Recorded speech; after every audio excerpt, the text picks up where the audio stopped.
নমস্কার বন্ধুরা, আপনারা দেখছেন মিস্টার নন্দী অ্যাস্ট্রো চ্যানেল। আমি কৌস্তব নন্দী। শুরু করছি নবগ্রহকে কিভাবে শান্ত রাখা যায়, আজকে এই নিয়ে আলোচনা করব। তো নবগ্রহের মধ্যে প্রথম গ্রহ হচ্ছে রবি।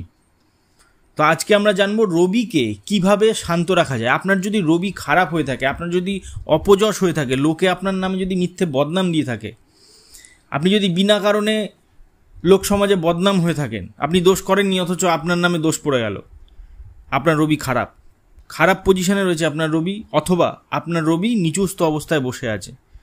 এই রবিকে আপনি ঠিক করবেন কি করে? এই রবিকে ঠিক করার জন্য 3 রকমের উপায় আছে।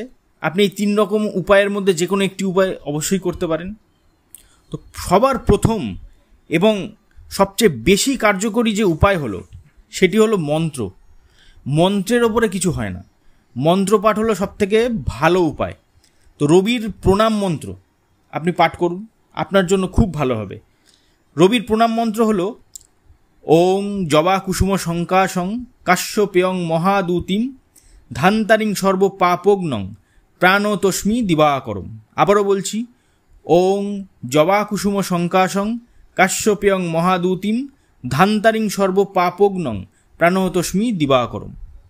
আপনারা স্ক্রিনেও দেখতে পাবেন, এই লেখাটি দিয়ে দেওয়া হয়েছে অলরেডি।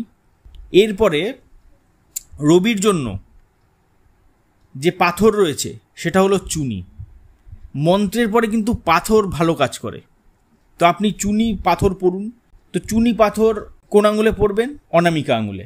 এবং পাথরের পরে রবির ধাতু হলো তামা, এটিও আপনি অনামিকা আঙুলে পড়ুন। এটিও বিরাটভাবে কার্যকরী।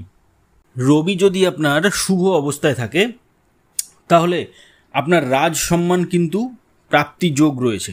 আপনি কিন্তু বড় কোনো মন্ত্রী হতে পারেন, বড় কোনো বিচারক হতে পারেন, নাম যশ কিন্তু আপনার প্রচুর থাকবে। আপনি যদি মন্ত্রী বা বিচারক নাও হন, আপনি যদি কোনো ব্যবসাদারও হয়ে থাকেন, আপনার কিন্তু নাম যশ প্রচুর থাকবে।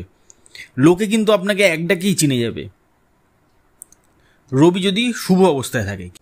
আপনারা যদি নিজেদের রবির অবস্থান সম্পর্কে না জেনে থাকেন, আপনার রবি উচ্চস্থ বা নিচস্থ রয়েছে, বা রবি আপনার কোন ঘরে বসে আছে, আপনি যদি এটি না জেনে থাকেন, অবশ্যই আপনি আপনার জন্ম তারিখ, জন্ম সময় এবং জন্মস্থান লিখে কমেন্ট করুন। অবশ্যই আপনাকে রিপ্লাই দেওয়া হবে এবং আপনি সেখানেই জানতে পারবেন যে আপনার রবি কী পজিশনে রয়েছে, কোন ঘরে বসে আছে। এই ভিডিওটি যদি আপনাদের ভালো লেগে থাকে অবশ্যই লাইক, কমেন্ট ও শেয়ার করবেন এবং চ্যানেলটি সাবস্ক্রাইব করে রাখবেন পরবর্তী এই ধরনের ভিডিও আরও দেখার জন্য। ধন্যবাদ।